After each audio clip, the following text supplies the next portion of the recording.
முட்டைக்கோஸ் பொரியல் பார்க்கலாமா ஃப்ரெண்ட்ஸ்? கல்யாண வீட்டில் தான் செய்வாங்கள்ல, பட்டாணி முட்டைக்கோஸ் போட்டு ஒரு பொரியல். அதுதான் இப்போ நான் செஞ்சு காமிக்க போகிறேன். நீங்கள் முட்டைக்கோஸ் இருக்கிற போது, பட்டாணி இருக்கிற போது ட்ரை பண்ணி பாருங்கள். சூப்பராக இருக்கும். ஒரு சைட் டிஷ் எப்படி செய்யுதுன்னு காமிக்கிறேன். எண்ணெய் வச்சுருக்கேன். கடுகு வெடிச்சோன்னா கொஞ்சம் உளுத்தம்பருப்பு. இதுக்கு காரத்துக்கு வந்து பச்சை மிளகா தான், வேறு எதுவும் கிடையாது.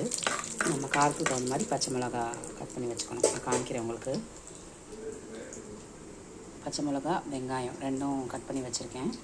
பொரியலுக்கு தேவையான முட்டைக்கோஸ், பட்டாணி ரெண்டும் எடுத்து வச்சுருக்கேன். பட்டாணி இவ்வளோ போதும். இந்த அளவு முட்டைக்கோஸ்க்கு. ரொம்ப பட்டாணி போட்டாலும் நல்லா இருக்காது. இந்த அளவுக்கு இது கரெக்டாக இருக்கும். கருவேப்பிலை கொஞ்சம் போட்டு தாளிச்சிட்டு அதுக்கப்புறம் இந்த வெங்காயமும் பச்சை மிளகாவும் போட்டுடணும்.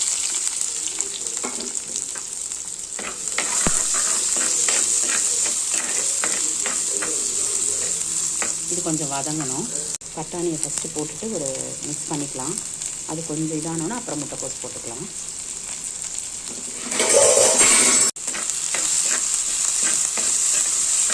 இது ஃப்ரெஷ் பட்டாணி, அதனால் சீக்கிரம் வெந்துடும். பட்டாணி கொஞ்சம் வதங்கணும். நான் முட்டைக்கோஸையும் போட்டுட்டேன். இதை ஒரு மிக்ஸ் பண்ணிவிட்டு உப்பு போட்டுக்கணும். மஞ்சத்தூள் இதுக்கு தேவையில்லை. இது வந்து வெள்ளையாக தான் இருக்கும் இந்த முட்டைக்கோஸ் பொரியல். நான் மிக்ஸ் பண்ணிவிட்டு காமிக்கிறேன். இருக்கேன் காய்க்கு எந்த அளவுக்கு தேவையோ அந்த அளவுக்கு போட்டுக்கலாம். ஏன்னா காய் மிக்ஸ் பண்ண குறைஞ்சிரும். அதுக்கு தகுந்த மாதிரி கம்மியாகவே போட்டுக்கோங்க. பத்தலைன்னா இன்னும் கொஞ்சம் சேர்த்துக்கலாம். அதிகமாக போயிடுச்சுன்னா அது டேஸ்ட்டே போயிடும். அதனால் பார்த்துட்டு போட்டுக்கோங்க. இது அப்படியே அதுலேயே அந்த முட்டைக்கோஸில் உள்ள அந்த ஈரப்பதத்துலேயே வெந்துடும்.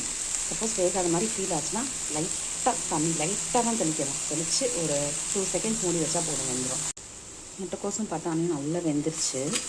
இது நல்லா வெந்துருச்சுன்னா ஜஸ்ட்டு செக் பண்ணி பார்த்துட்டு உப்பு எல்லாம் போதுமான்னு பார்த்துட்டு இதுக்கு தேங்காய் நான் திருவி வச்சுருக்கேன். இது கரெக்டாக வெந்துருச்சான்னு பார்த்துட்டு தேங்காவை போட்டு ஒரே ஒரு மிக்ஸ் கொடுத்துட்டு ஆஃப் பண்ணிடணும் அடுப்பை. தேங்காய் போட்டு ரொம்ப நேரம் கிளறக்கூடாது. ஜஸ்ட்டு ஒரே ஒரு மிக்ஸ் தான். தேங்காய் போடுறேன்.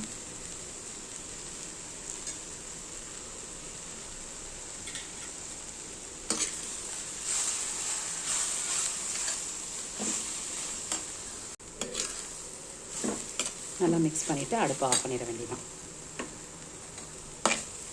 இது இந்த சூட்டில் இன்னும் நல்லா இதாகிடும். அதுவும் நான் மண் சட்டியில் வேறு செஞ்சுருக்கேன்ல, அதனால் நல்லாவே மிக்ஸ் ஆகிடும். நீங்கள் பாருங்கள், பட்டாணி, முட்டைக்கோஸ், தேங்காய், பச்சை மிளகா, வெங்காயம், அவ்வளோதான். இது மெயின் இன்க்ரீடியண்ட்டு. பார்த்துட்டு இதை செஞ்சு பார்த்துட்டு எப்படி இருக்குன்னு சொல்லுங்கள். முட்டைக்கோஸ் பொரியல்.